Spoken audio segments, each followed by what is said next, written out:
What is up, Squared Nation? Welcome back to No Counters, No Combos, and today I'm going to be going over the quote-unquote budget deck profile that I'm going to be testing this week at my locals. We're kind of doing a different color every time we do one of these, and it just so happens that this weekend at my locals we're going to be attempting our first ever best of three to get ready for the New Jersey 1K event that's going to be happening in November. So I wanted to try not only a black strategy, but I also wanted to try the SS4 Gohan leader, as you can see up to my left here, because Gohan is one of my favorite characters.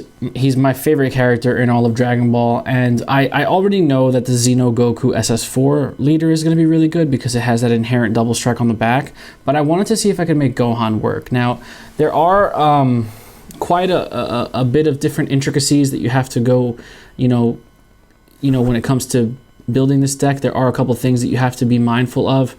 He doesn't self-awaken like the Goku leader, so you do have to kind of incorporate some type of self-awakening in your deck because you do need to get to your backside as quickly as possible, in my opinion. That's where the leader is going to be infinitely better, on the backside.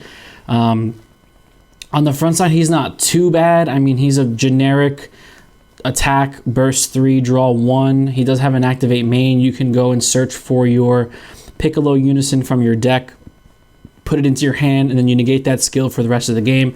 As you can see, I'm only playing one of those Piccolos in the main deck. I only have one, and B, I just don't think it's as useful as the other Unison in the deck. So seeing a one of this early is not too bad. You can always get it, and if you have to charge it, you can charge it. But then you awaken at 4 less life, untap 1, draw 1, and then on the backside is where he gets really interesting. When he attacks, you can choose up to 3 black battle cards from your warp, put them in the drop area, and draw cards, so you could choose 0. And he has another auto skill that when you activate an overwhelm skill, you can choose to give him plus 5k and either double strike or critical for the turn. So that's kind of where I wanted to experiment with the leader to see if I can make it as efficient as possible, because double strike or critical on the leader, picking and choosing what situation benefits you as a player, could be really interesting. So let's get right into the deck. As you can see, I'm running 3 of the Majin Buu Wicked Incarnate. I like this card. You're playing a drop area centric deck. You are playing an overwhelm strategy, and this is probably, in my opinion, one of the best cards you can have in your drop area. It's a really good turn 1 play. If you get it in there and you don't have anything else to do, you can just draw 2 new cards and you can facilitate your drop area and start activating your overwhelm skills when you need to. I'm only playing 3 for space reasons, but I think 3 is a good number because you don't want to do this every single turn, but you definitely, want to be able to at least resolve this effect 1 or 2 times per game. Next, we are playing Trunks, the Elite Descendant. In my opinion, this is one of the best overwhelm cards in the game because for 1 energy, it gets you another body, and I'll explain why, and I think it's very useful in this type of strategy. A lot of the Vegex decks were running this overwhelm target for Trunks because it could go into the Allied Reinforcements Vegeta, which could then go into your Black Mass Saiyan, which could then, obviously burn and all that other stuff. So it has seen some play in the past, but I wanted to incorporate it slightly different in this strategy because my leader is not Vegex. So slight caveat here. Obviously, Vegex is a better leader because you're facilitating your drop area much quicker than you would with any others with the Burst 5. But I have supplemented other effects in this deck to be able to burst enough cards into my drop area to where my overwhelms aren't dead every turn.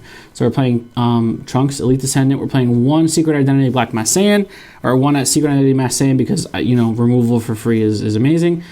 This is the main unison of the deck, is the SS4 Gohan that we're going to be playing here.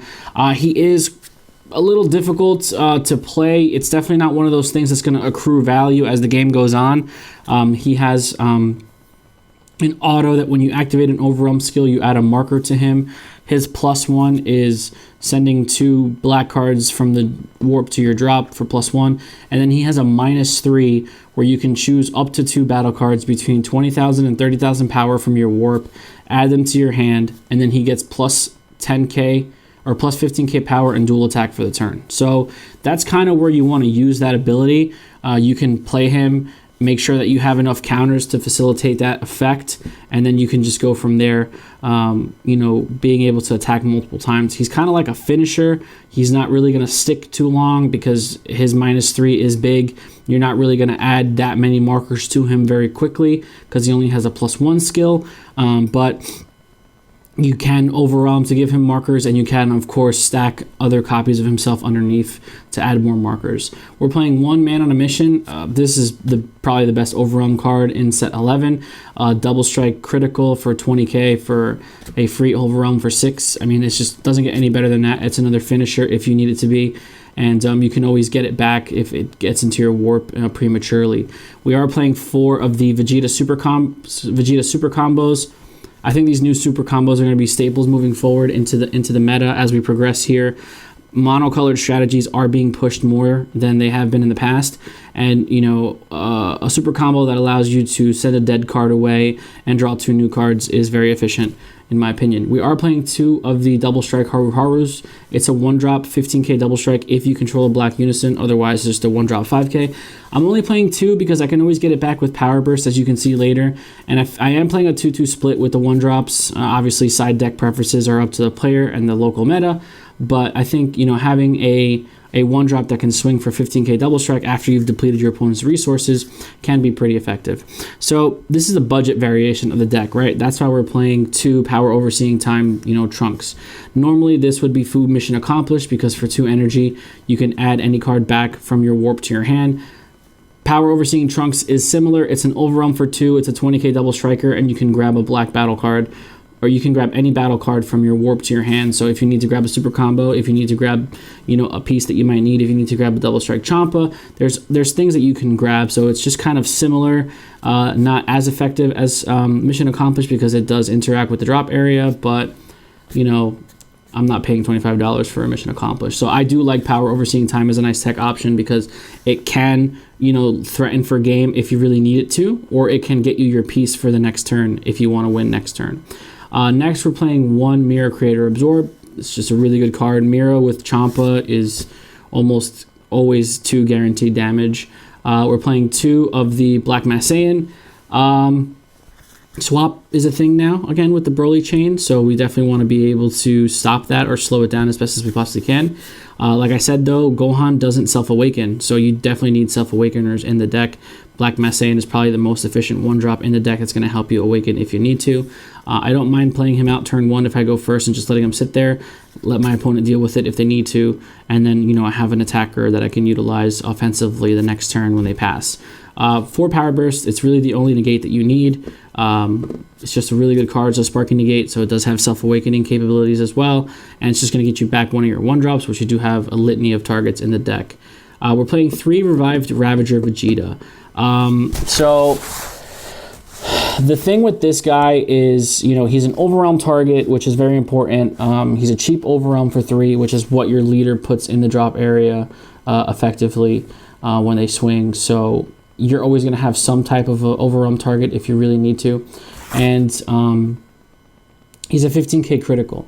The secondary reason he's in the deck is because the Elite Descendant Trunks can grab him out of the deck if you don't have your primary target.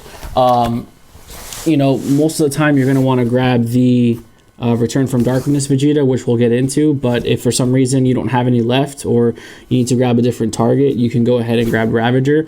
He is a 15k critical with a Champa. 25k crit early can be pretty, hard to get over when you're playing defense, so I like him at 3. Also, he does burst when he's overwhelmed, so you can potentially hit some of your time agents we're going to get into shortly. We already went over this Piccolo's. There's really not much to talk about him. I like him as a card. I don't like his -3. I think it's very lackluster, but his plus tickers are pretty good. Draw a card, discard a card, so it helps facilitate your overwhelm. +2, just discard a card, which is going to help your drop area total for overwhelm. And then I like his permanent of for every 2 markers he has on him, he gets +5k on your turn, which is really great because if he gets ignored for the entire game, he can get pretty big. So we're playing the Time Agent package. I know normally you'd see this only in Vegex decks because it's more effective, but in my opinion, Gohan just kind of needs to play the Time Agent deck for multiple reasons. It's a little bit slower than the Goku. It doesn't have Self-Awakening, and you need to put bodies on board for your opponent to either interact with or to ensure you offensive, capabilities. Also, the Trunks Time Agent blocker that comes in and takes a life is helpful for Self-Awakening purposes, obviously, and it's also a blocker, so you can use it for defensive situations if you really need to. Time Agent Vegeta is just a house, a 19k that comes in for free. Activate battle for 2 energy. You get to warp one of your opponent's battle cards. I mean, it's just a really solid card. 19k pressure is a lot for your opponent to deal with early. If you're able to mill it or to burst it off of the top there. And then obviously the 1-drop Supreme Kai of Time. This card's just really good. It's a 5k combo, but if your hand size is 5 or less, it becomes a 10k. So it's like another pseudo super combo, and it just works really well because if you have, if you've stacked up a bunch of these during the game, or if they've come out for free onto the board, you have combo power that you don't really need to minimize your hand to do so. The best card in the deck, in my opinion, is Vegeta Return from Darkness. This card came out in the Shenron starter deck back in set 5, but the reason I think it's really good is because it has an auto burst 5 when it enters play. Now, if you're not playing Vegex, I feel like this card is very important because he bursts you enough cards to where you can play your Time Agents. So a normal turn would be, turn 1, charge, attack, burst 3 with your leader, draw a card. Now you have your Overwhelm live for Trunks Elite Descendant. So you tap 1, Overwhelm, bring out this Vegeta. Vegeta comes out, he bursts 5.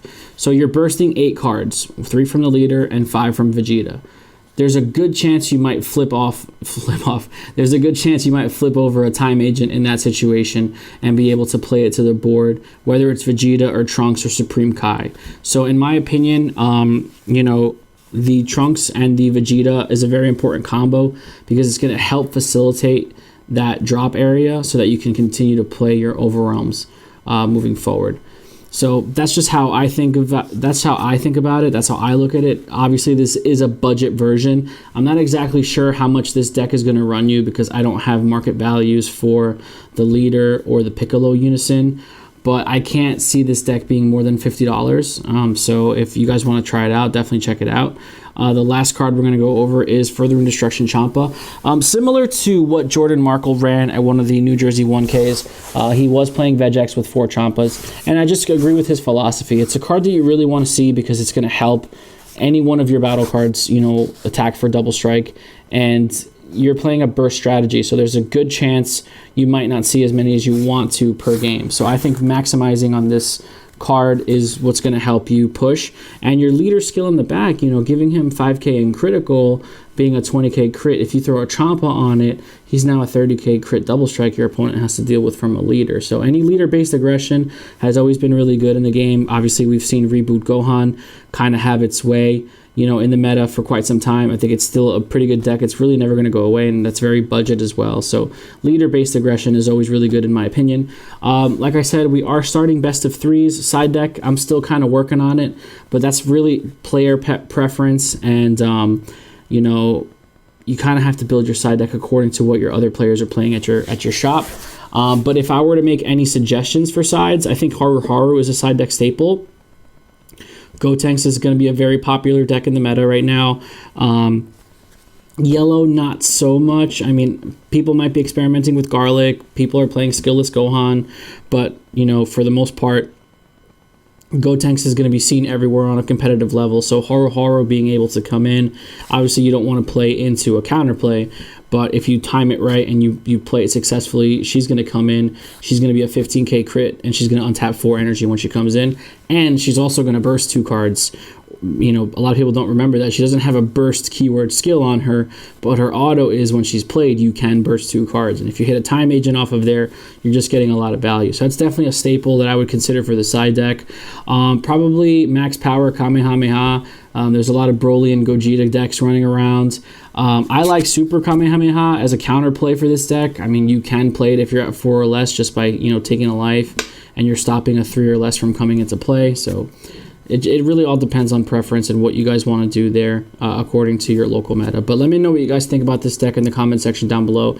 I encourage you guys to try it. Let me know if there's any changes that you would make. Let me know if there's different strategies you would take to play this leader. I don't think this is 100% the way it must be played. I think there is a lot of flexibility for the leader, but this is just what I've had success with my play style. So like I said, let me know what you guys think. Don't forget to like, share, comment, subscribe, and we'll see you guys in the next video. Be there or be squared.